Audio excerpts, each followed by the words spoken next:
Hello বন্ধুরা, এখন আমি বানাতে চলেছি কিন্তু ভাজা পিঠে। তো ভাজা পিঠের জন্য যে যে পরিমাপগুলো নিয়েছি সেগুলো হলো এই যে নিচে দেখো বন্ধুরা, ময়দা নিয়েছি। হ্যালো বন্ধুরা, কেমন আছো? আশা করছি তোমরা সবাই ভালো আছো। তো বন্ধুরা দেখো, বিকেলবেলা এখন বানাচ্ছি কিন্তু আমি ভাজা পিঠে। তো ভাজা পিঠের জন্য নিয়েছি কিন্তু 4 কাপ ময়দা, আর নিয়েছি এখানে হচ্ছে 1 কাপ হচ্ছে সুজি, আর নিয়েছি 1 কাপ গুঁড়ো দুধ, আর নিয়েছি মৌরি, আর সাথে আছে চিনি। ব্যাস, সবকটা মিক্সড করে নিয়ে আজকে বানাবো হচ্ছে ভাজা পিঠে।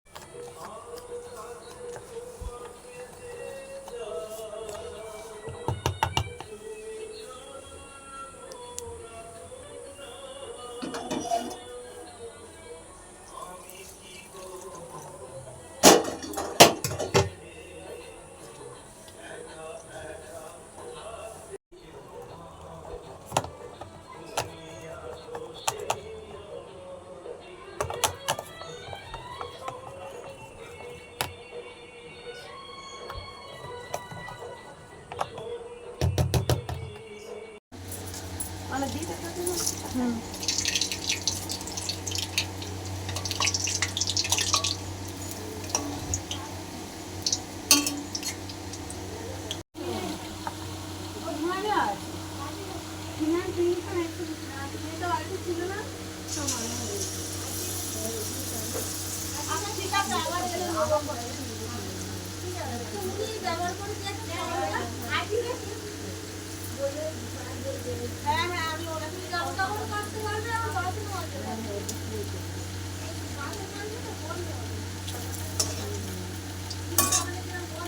বন্ধুরা দেখো ভাজা পিঠেগুলো কত সুন্দর খালি ফুলছে, খালি দেখো পুরো মানে লুচির মতো লাগছে দেখতে, এত সুন্দর করে ভাজা পিঠেগুলো ফুলছে। তো আমি যেই রকমভাবে ভাজা পিঠেটা করছি বা সেই রকমভাবে তোমরাও যদি করো, এই রকমভাবে প্রত্যেকটা ভাজা পিঠেই একদম পারফেক্টলিভাবে হবে।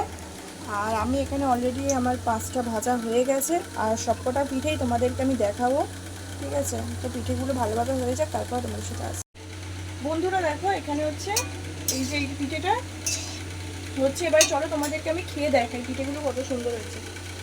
এই যে পিঠে, চলো এবার একটা খেয়ে দেখাবো।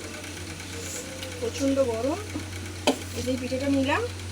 তো এবারে প্রচুর গরম ফ্রেন্ড, তো কত সুন্দর করে খালি খুব হয়েছে, খালি দেখো ভিতরটা এতটা গরম, জাস্ট আমি ধরতে পারছি না,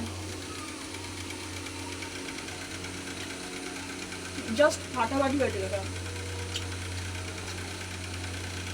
আজকের ভিডিওটা তোমাদের কেমন লেগেছে সেটা প্লিজ কমেন্টে জানাবে, আর অবশ্যই চ্যানেলটিকে সাবস্ক্রাইব করে দেবে। টাটা।